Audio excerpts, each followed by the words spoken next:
Crescer com a vitória e as lições inteiras ficarem na memória.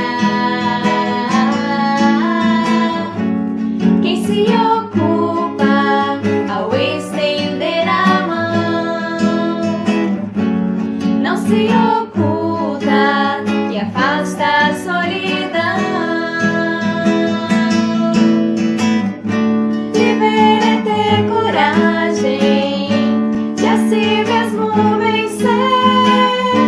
Conquistando a passagem para um novo amanhecer.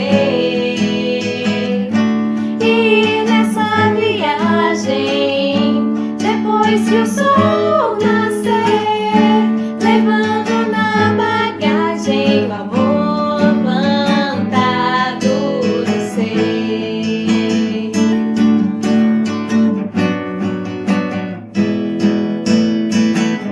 Ter gentileza é dar um sorriso com a pureza de quem granjeia amigos. Superar barreiras é crescer com a vitória e as lições inteiras ficarem na memória. Quem se ocupa ao estender a mão não se oculta e afasta a solidão. Viver é ter coragem de a si mesmo vencer, conquistando a passagem para um novo amanhecer. E nessa viagem, depois que o sol nascer, levando na bagagem o amor plantado no ser.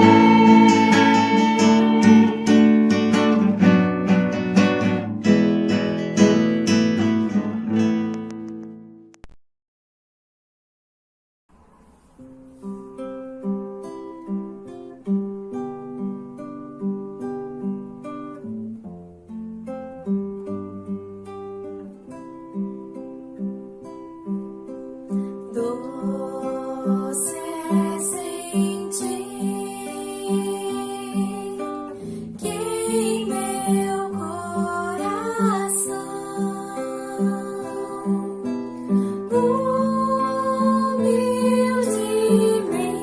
humildemente vai nascendo amor. Doce é saber, não estou sozinho, sou uma parte de uma imensa vida. Que generosa reluz em torno a mim. Imenso dom do seu amor sem fim. O céu nos deste, as estrelas claras. Boa noite, irmãos queridos. Sejam todos bem-vindos ao Centro Espírita Poço de Jacó. É uma alegria sempre, todas as terças-feiras, estarmos reunidos aqui no Centro Espírita para estudarmos o Evangelho de Nosso Senhor Jesus.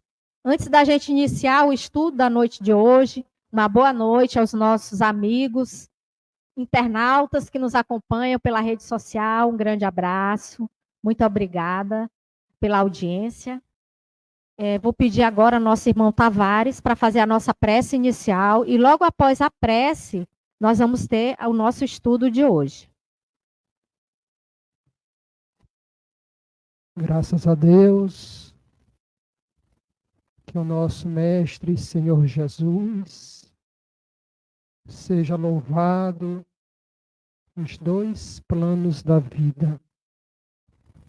Jesus, irmão, amigo de todas as horas, aqui estamos, Senhor, reunidos em teu santo e bendito nome.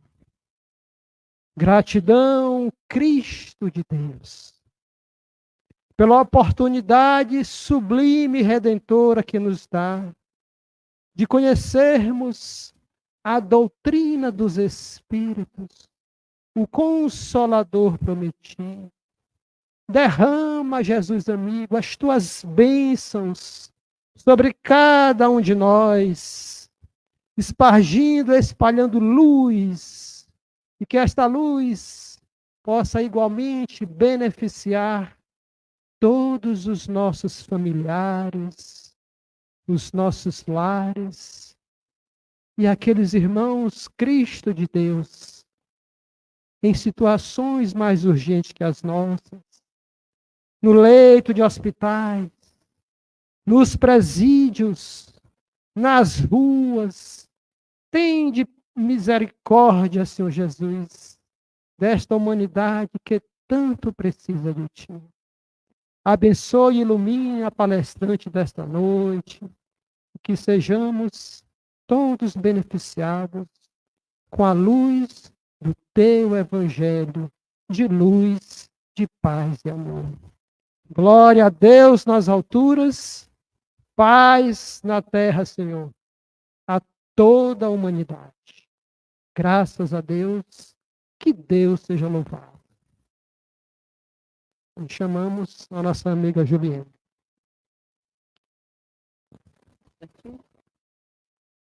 Boa noite a todos. Sejamos mais uma vez todos bem-vindos ao Centro Espírita Poço de Jacó. É com imensa alegria e sempre com o peso da responsabilidade falar sobre o Evangelho de Nosso Senhor Jesus Cristo, falar sobre esse Evangelho à luz do Espiritismo, essa doutrina consoladora que a todos nos alcança, com consolação, entendimento, reflexões, muitas perguntas e muita luz. Então, na noite de hoje, nós vamos falar desse capítulo que fala da necessidade de misericórdia.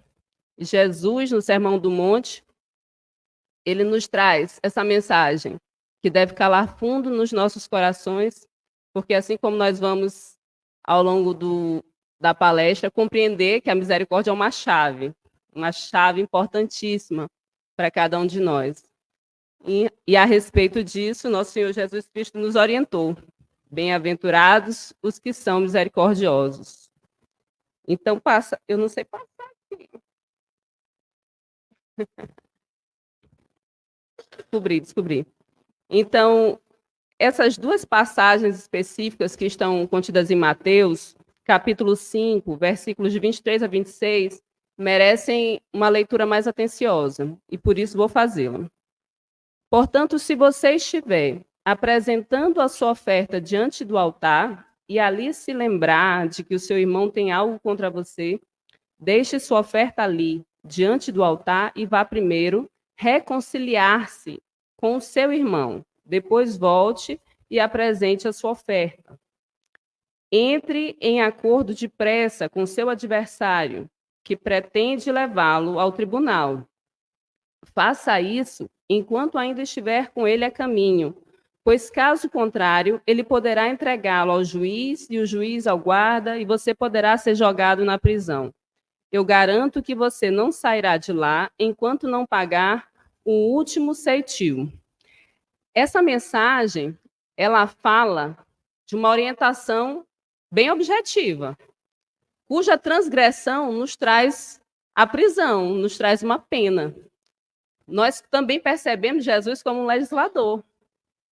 E nessa situação, nós entendemos o seguinte: quando Jesus nos diz, procura reconciliar-te antes de oferecer a tua oferta, nós vamos voltar, relembrar que os judeus eles tinham o hábito de, a cada pecado, a cada transgressão à lei mosaica, eles faziam a oferta de pombo, né?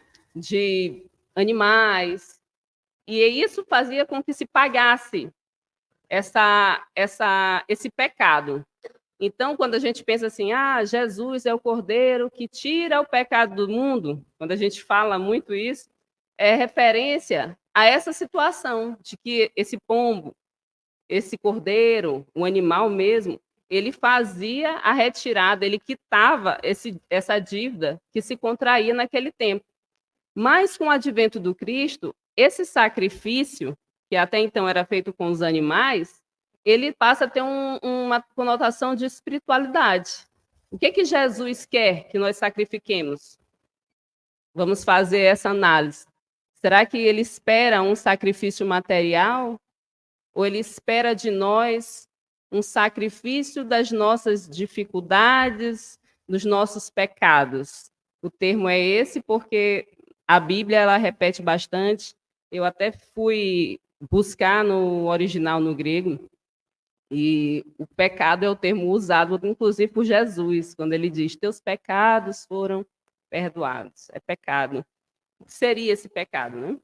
Então, entre em acordo depressa com o seu adversário. Aí ele vai explicar, porque Jesus, ele nos dá orientação, ele explica como fazer e diz o que vai acontecer caso nós não façamos. Olha como Jesus é maravilhoso, muito misericordioso conosco, porque até então não se sabia bem como nós deveríamos fazer. O que nós deveríamos fazer? Porque a gente tem que ter uma lembrança do que era o mundo, ou é o mundo, quando Jesus ainda não tinha vindo. Como era a humanidade naquele tempo? Então, ele diz, se você não agir dessa forma, garanto que não sairá da prisão até que tenha pago o último ceitil. Ceitil aqui, gente, é uma palavra um pouquinho diferente, porque é uma moeda mais baixo valor, usada na época, que correspondia a 1/4 de denário, que era a moeda da época.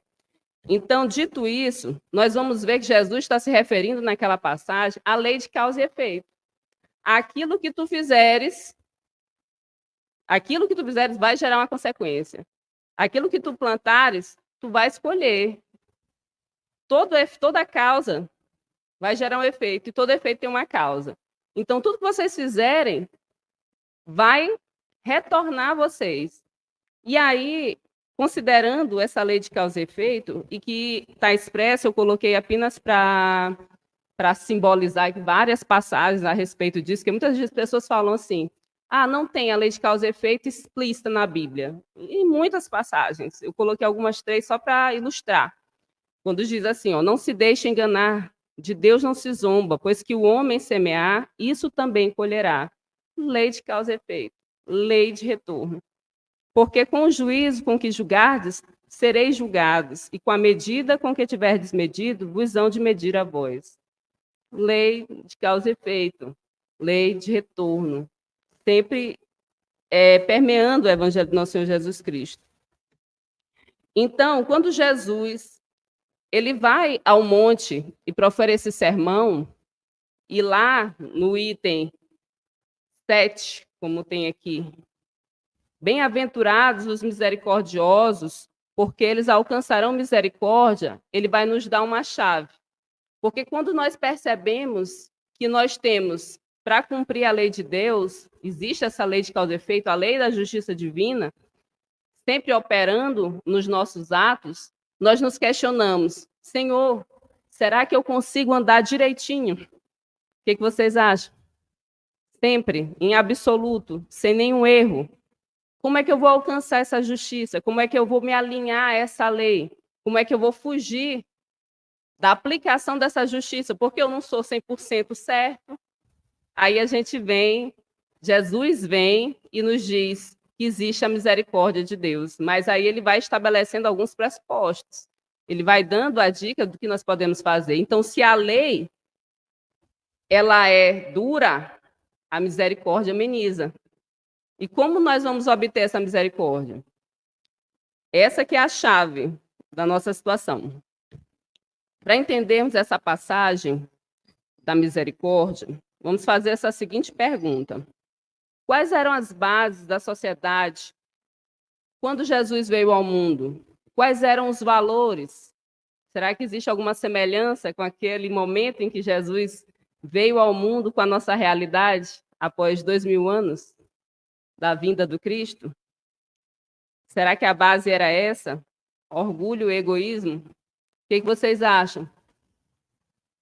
Bastante. Nós estamos falando do Império Romano. No momento quando Jesus vem, temos o Império Romano, com todos os seus deuses antropomórficos, que valorizavam as paixões e a natureza carnal humana, que nem se falava, nem suscitava a questão espiritual, que se falava do orgulho como uma base do patriciado romano, como uma necessidade, era uma virtude. O orgulho romano era uma virtude para eles.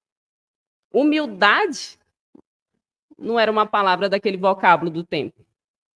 Falar em perdão, de forma alguma. A lei era a lei de talião, olho por olho, dente por dente. A vingança era institucionalizada e funcionava das formas mais desumanas possíveis. Então, a sociedade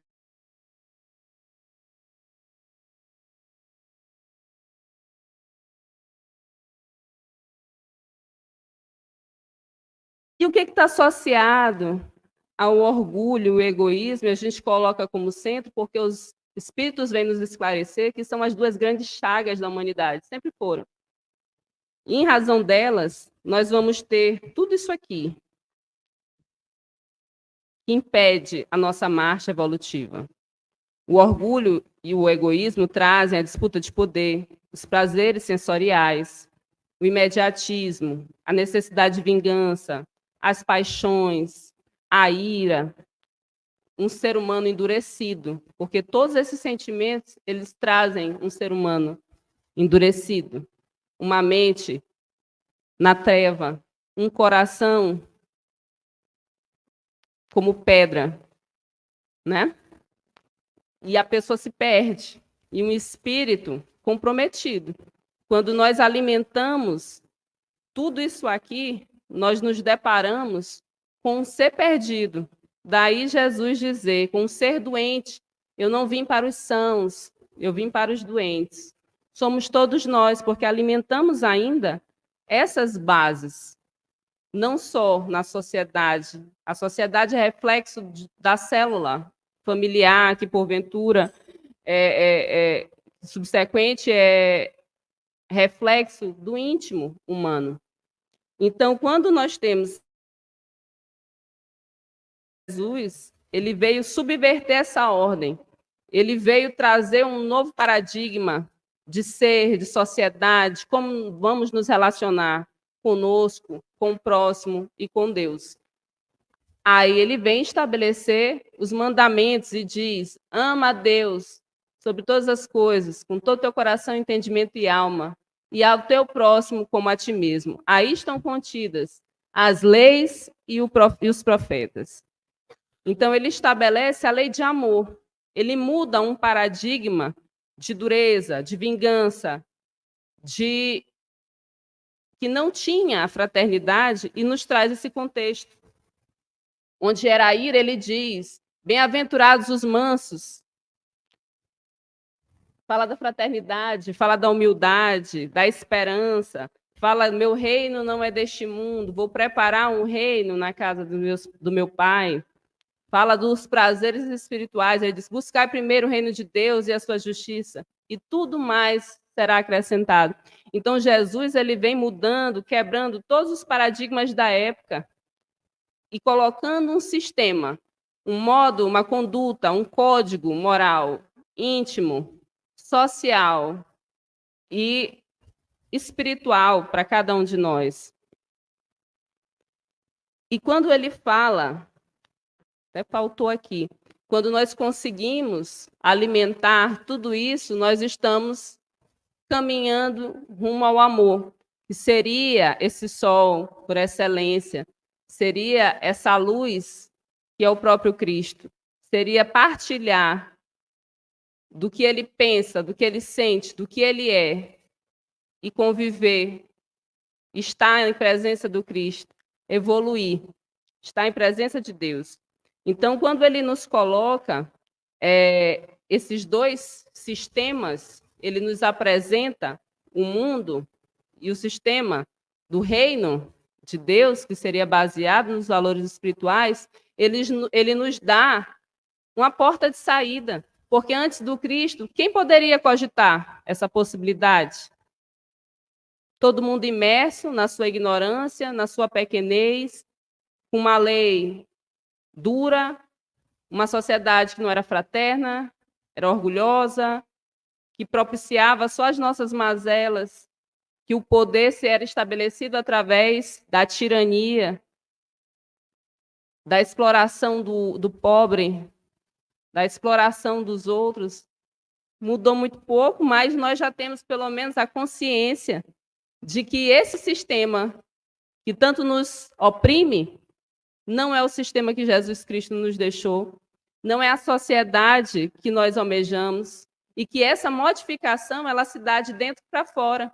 Por isso que o Espiritismo ele não vai levantar bandeiras políticas, porque o Cristo não veio falar de política, o Cristo veio falar de transformação íntima do ser. Toda essa transformação que nós almejamos na sociedade, ela vai começar em nós, quando nós realmente alimentarmos, refletirmos acerca de um sistema de conduta ético-moral que o Cristo deixou para a gente, e não de fora para dentro. Então, quando ele diz e nos traz essa chave, bem-aventurados os misericordiosos, porque receberão misericórdia, nós precisamos entender o que é misericórdia, qual é a importância de sermos misericordiosos. Será que isso gera apenas um efeito material ou também espiritual? Misericórdia é uma coisa legalzinha, eu tenho que ser bonzinho, então eu tenho que sentir misericórdia. Como fazer isso?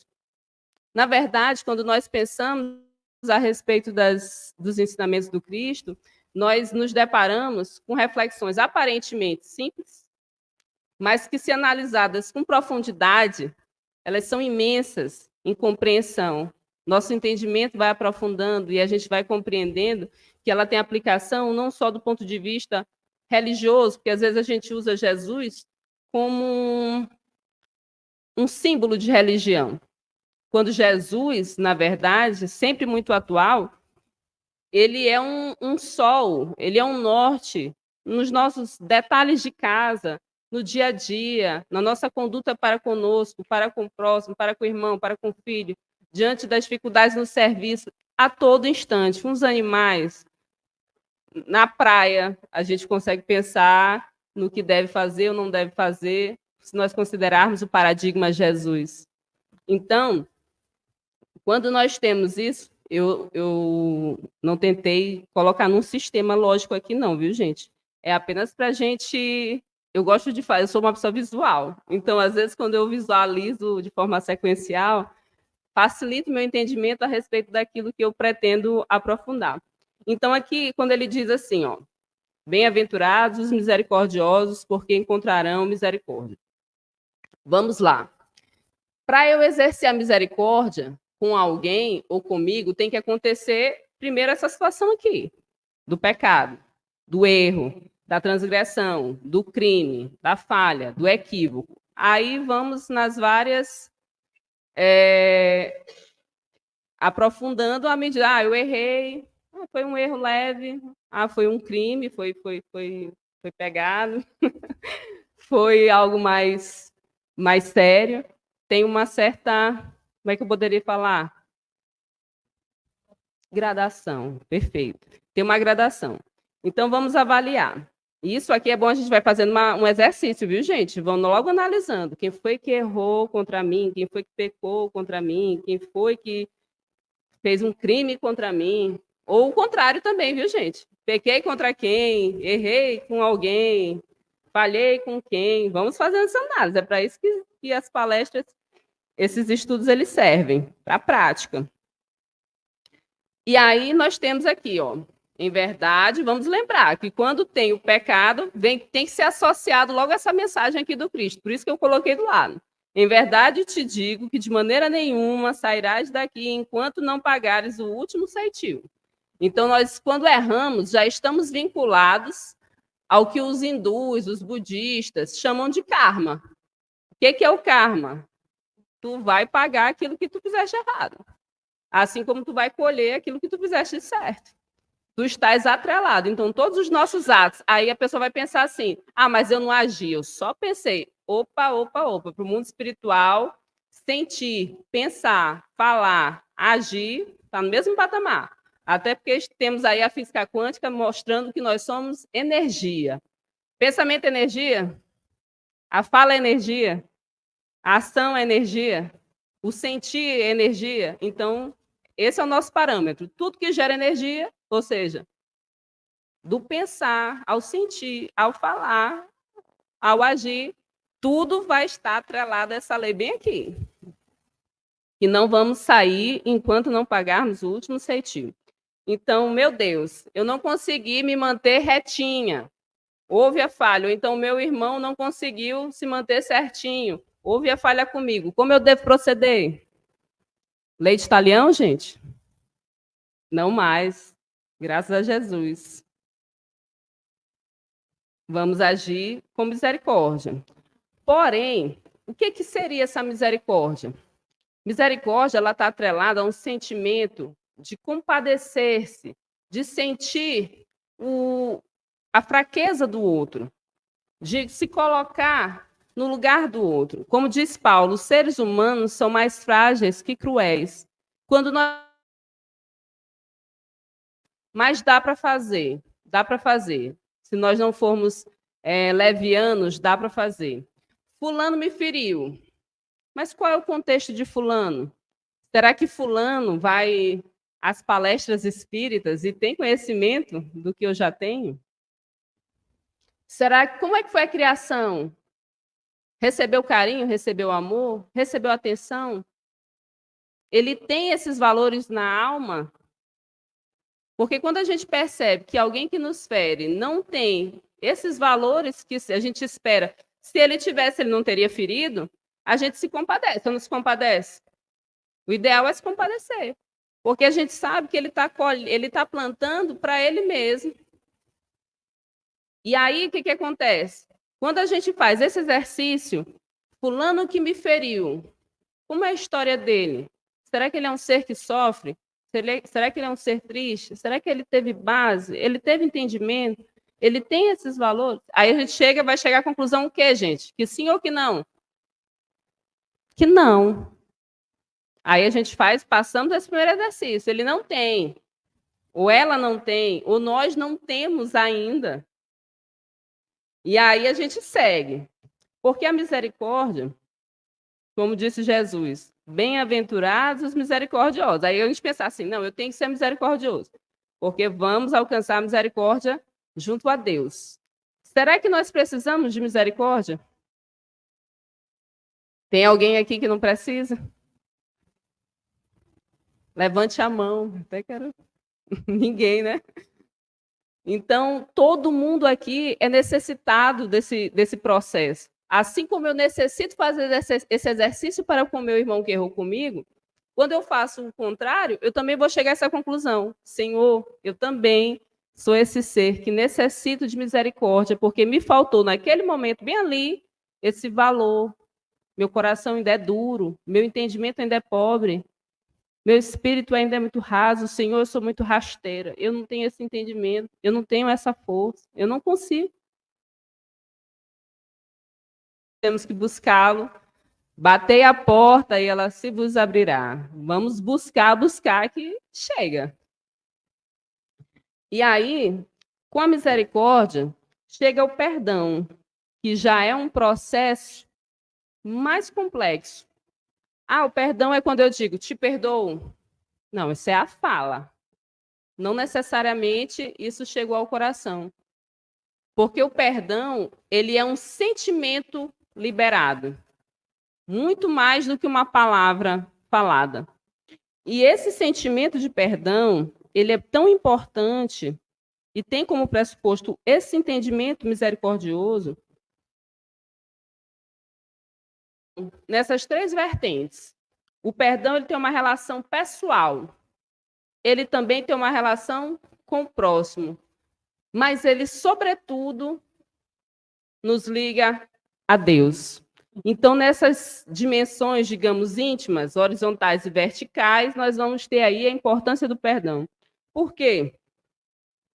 Porque se nós tivermos compreendendo que esse olhar misericordioso vai nos fazer alcançar o perdão, seja para dar, seja para receber, ele vai agir nessas três dimensões. Nessas três dimensões. E nessas três dimensões, olha o que ele vai promover. Na dimensão pessoal, o peso consciencial, cura de mágoa, e eu nem coloquei libertar, eu botei cura, porque a mágoa é uma doença, o rancor é uma doença, o ódio é uma doença, são doenças espirituais, que geram, e aí estão os médicos, a medicina falando agora de doenças somáticas, que nada mais são do que essas doenças relacionadas ao nosso psicológico, ao nosso emocional, espiritual, se manifestando no corpo que não aguenta mais. Porque é uma pancada de energia real. É invisível, gente, mas é real. Eu vivo falando isso para meus filhos. A realidade visível, ela é mais fácil. Mas a realidade invisível é mais séria. Porque é de lá que vamos impactar. É o que não vemos que impacta o que vemos.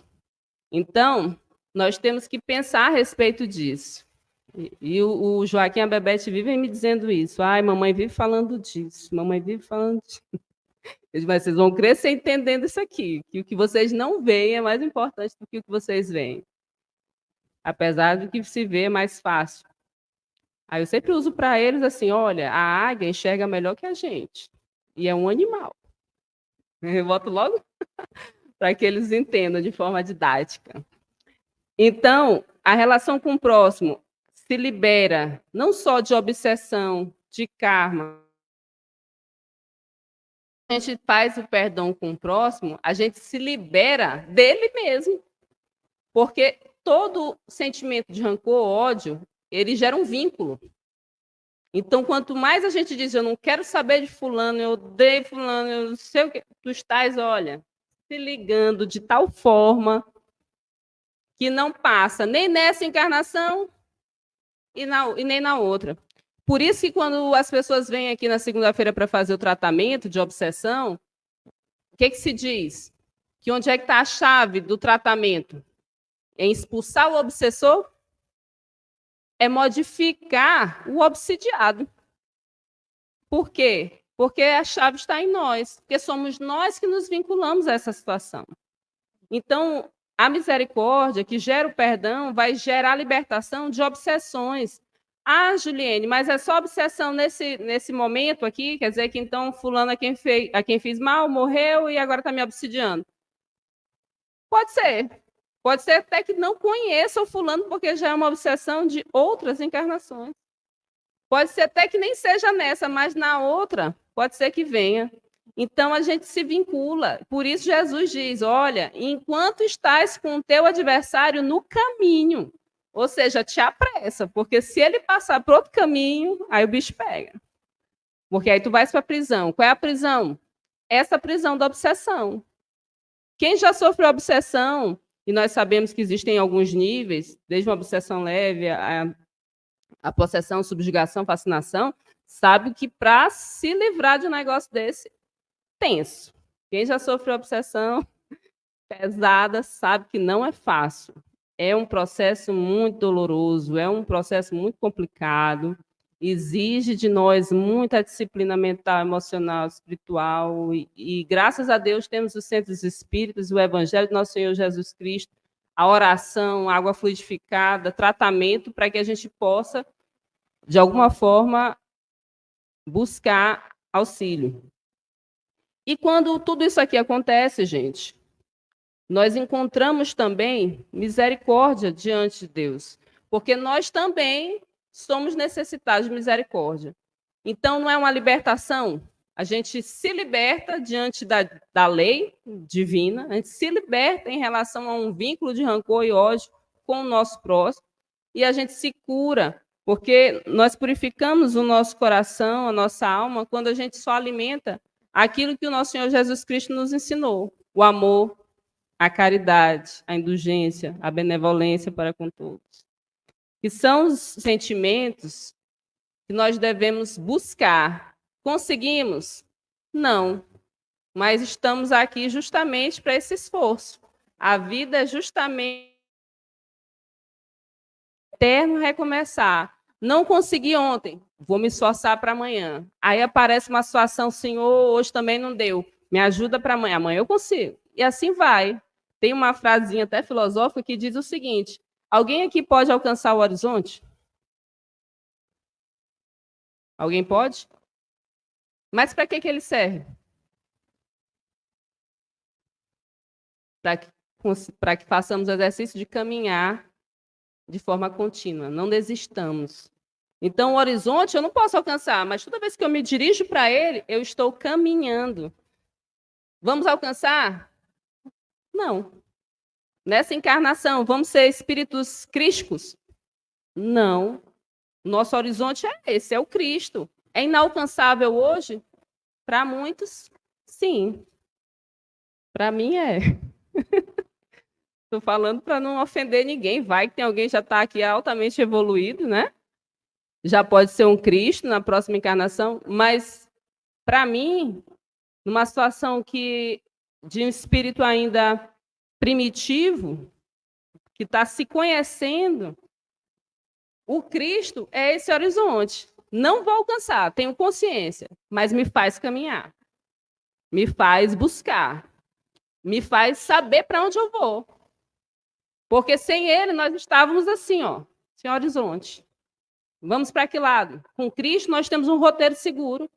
O Cristo nos disse, as bem-aventuranças é um resumo de como nós devemos nos comportar para encontrar o reino de Deus. Que está onde, gente? Ele também disse onde estava o reino de Deus. Onde é que está? Dentro de nós. O reino de Deus está dentro de nós. A lei está gravada onde? Nas nossas consciências. Basta acessarmos. E a gente vê isso com criança, gente. Tão certo é que vocês que têm filho bebê, bota um bebê, ele faz alguma coisa errada, ele quebrou, não sabe nem falar. Se disser, quem foi que quebrou isso? O bebê fica logo todo... Ele não sabe nem para onde olha. Não sabe nem falar, mas ele já sabe que ele está errado. Ele mesmo se acusa. Quem tem filho sabe disso. Então, nós precisamos alimentar essa fé de que é esse proceder, é esse caminhar que vai nos levar ao que nós buscamos, reconciliação. E essa reconciliação só vai se dar quando nós entendermos que o Evangelho de nosso Senhor Jesus Cristo, ele vem nos conclamar a nos olharmos, a olharmos para dentro, nos arrependermos dos nossos erros, pedirmos perdão e fazermos a quem nós ofendemos alguma coisa para quitar os nossos débitos. Ah, mas uma situação, eu tento perdoar ou eu tento pedir perdão para fulano não quer nem papo comigo. O que é que Jesus também aconselha? Ele já disse sobre isso. Ore pelos que vos perseguem. Não é? Oração é um benefício, eu não posso fazer nada, ele não quer nem que eu chegue perto. Então, ore. Não é? Oração é uma ação. Então, o Evangelho é um código que nos cura e nos liberta. De quem, gente? De nós mesmos. De nós mesmos.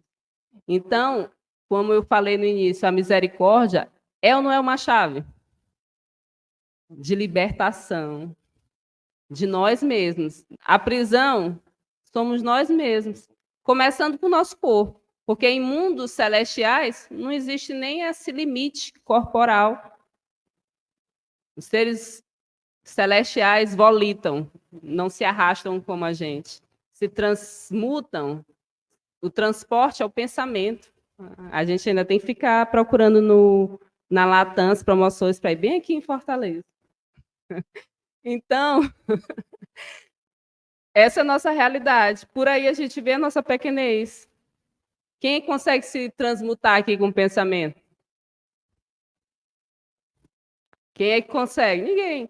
Então, a misericórdia vai nos libertar. Então, façam esse exercício.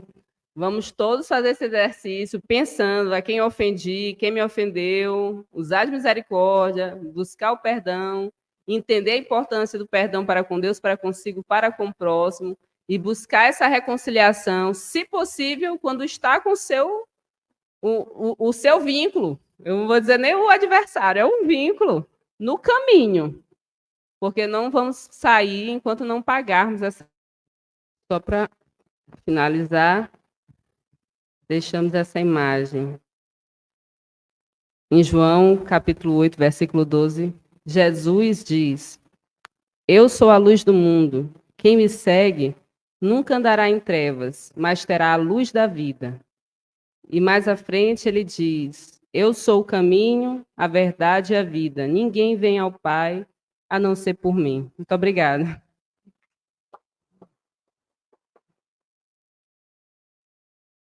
Obrigada, Juliene, por essa explicação do item do Evangelho, muito leve, né, gente? Muito linda.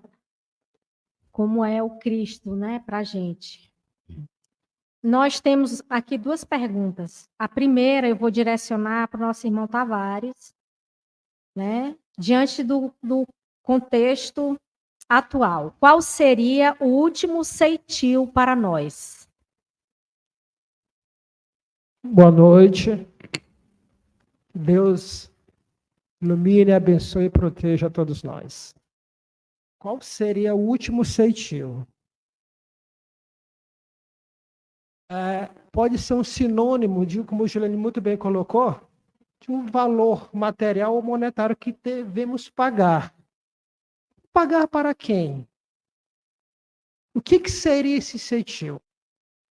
Se nós partirmos do pressuposto que estamos reencarnados no mundo perfeito ou no mundo ainda de provas e expiações, né?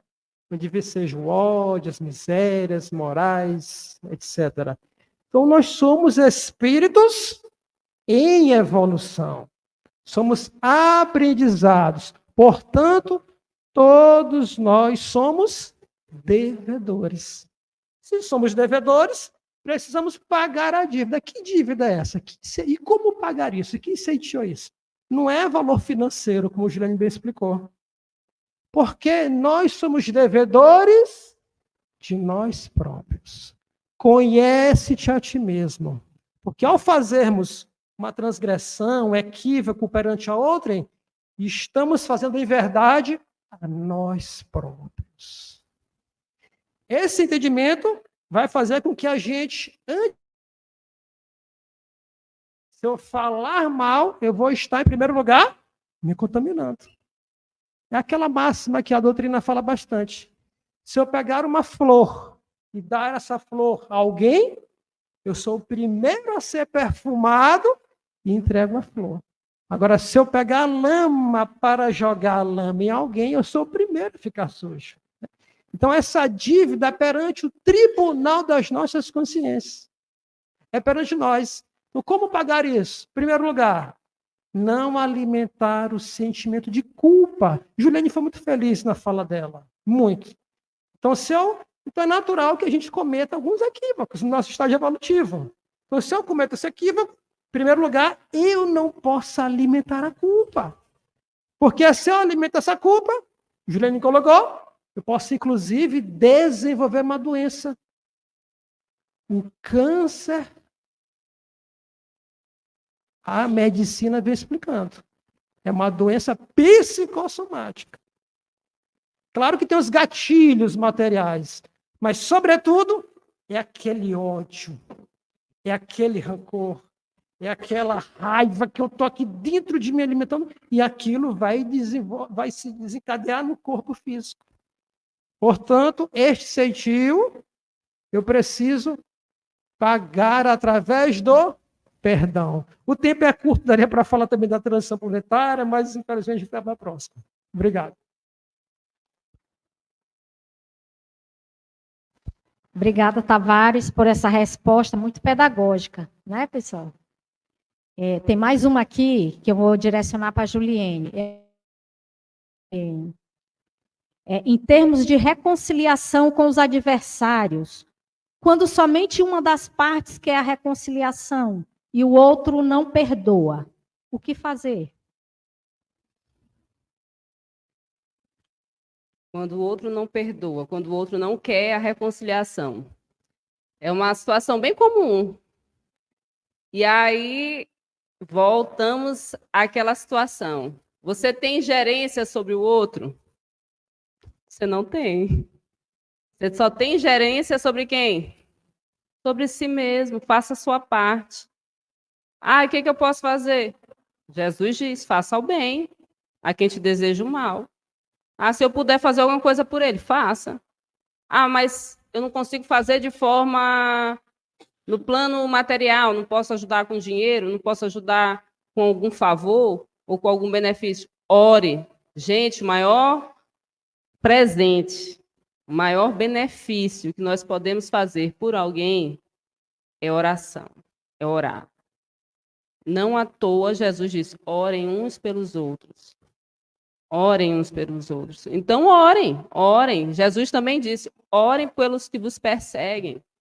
Por quê? Porque aquele irmão que ainda não entendeu o valor do perdão, ele está na retaguarda.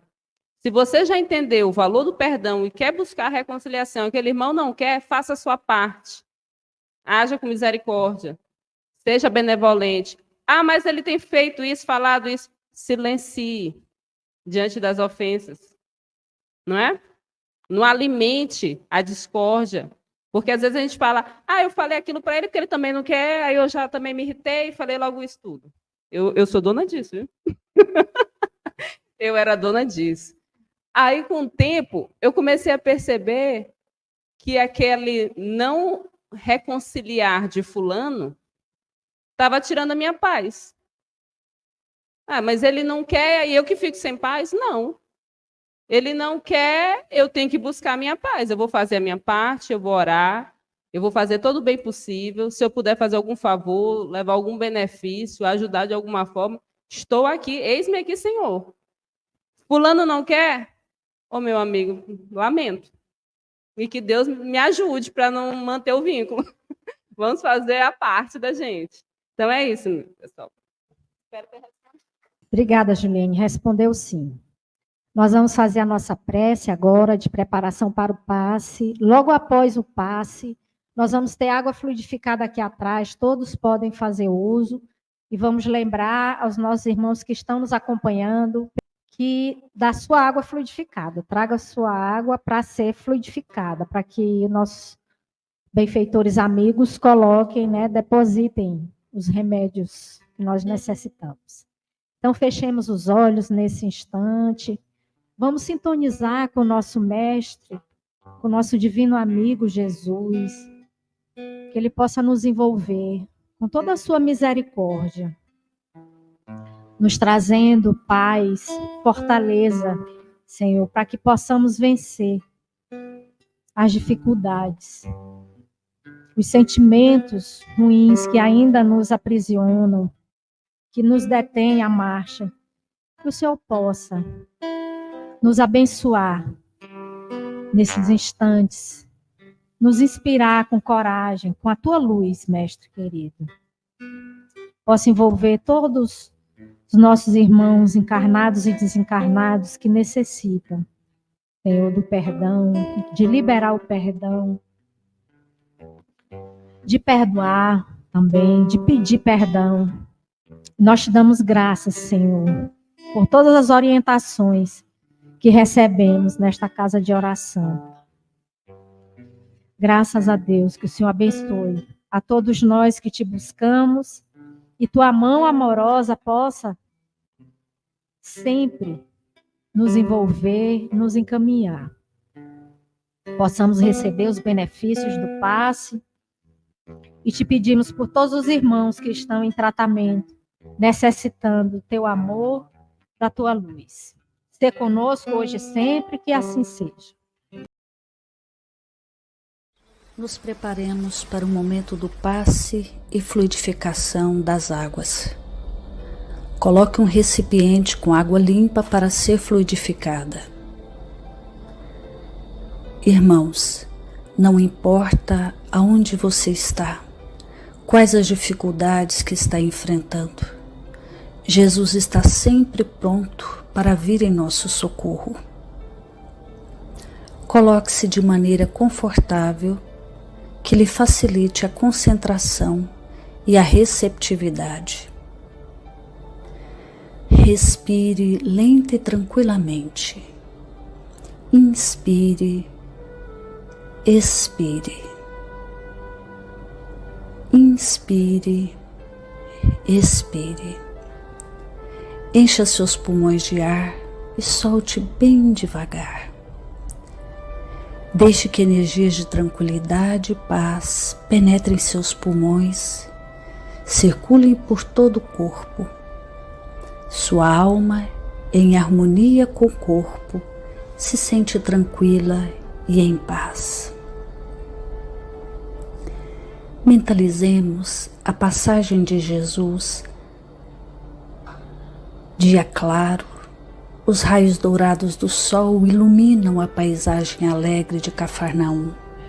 Casario branco, trepadeiras multicoloridas e pássaros saltitantes enchem a paisagem de otimismo. A notícia das curas atraía a multidão dos necessitados. Subitamente Jesus aparece, esguio e belo. A túnica desce-lhe até os pés. Ao pôr do sol, todos os que tinham doentes atingido de males diversos traziam-nos, e ele, impondo as mãos sobre cada um, curava-os.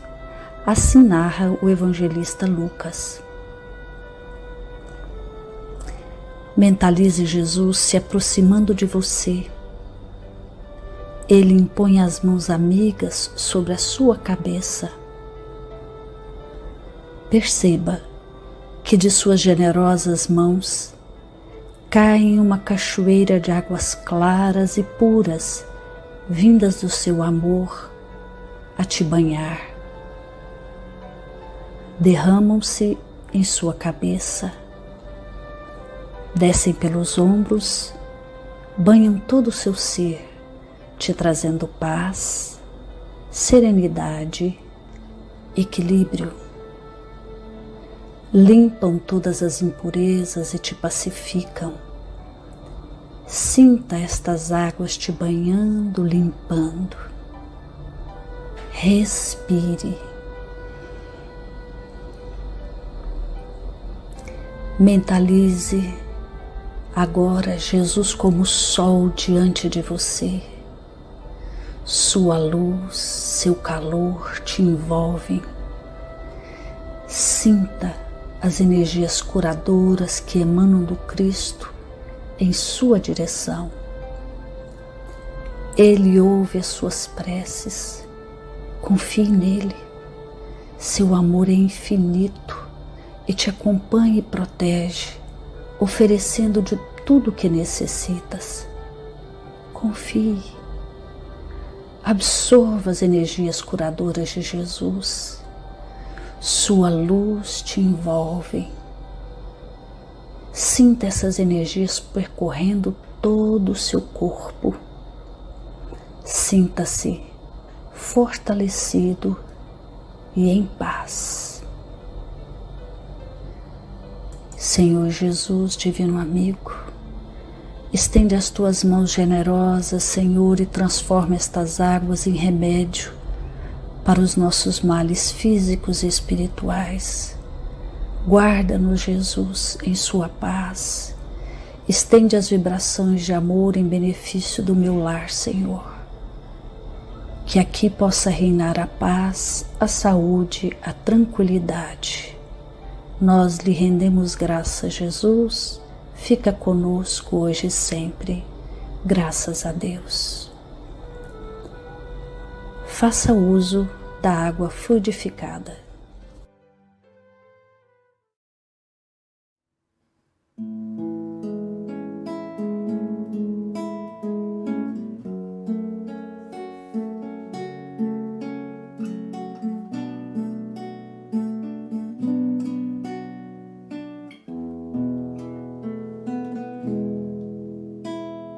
Por tantas vezes sinto o meu mundo tenso, abrigo para o medo e a confusão.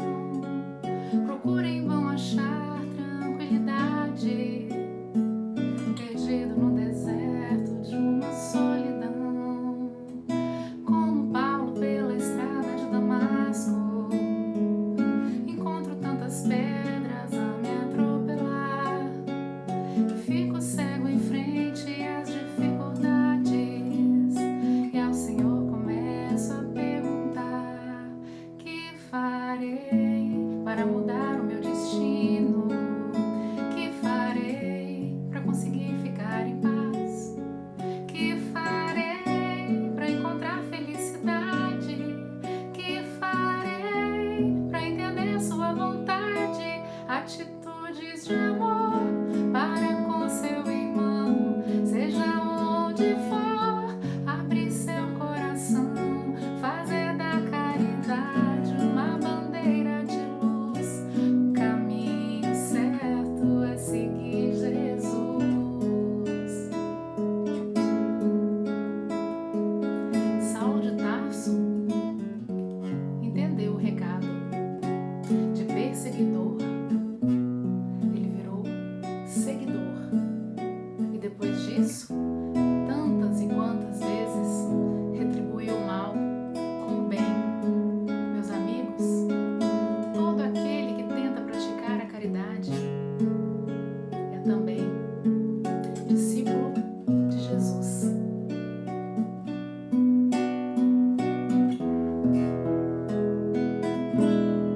Que farei atitudes de amor? Que farei abrir seu coração? Que farei caridade é a luz? Que farei o caminho é Jesus? Atitudes de amor para com seu irmão, seja onde for, abrir seu coração, fazer da caridade uma bandeira de luz. O caminho certo é seguir Jesus. Atitudes de amor para com seu irmão, seja onde for, abrir seu coração, fazer da caridade uma bandeira de luz. O caminho certo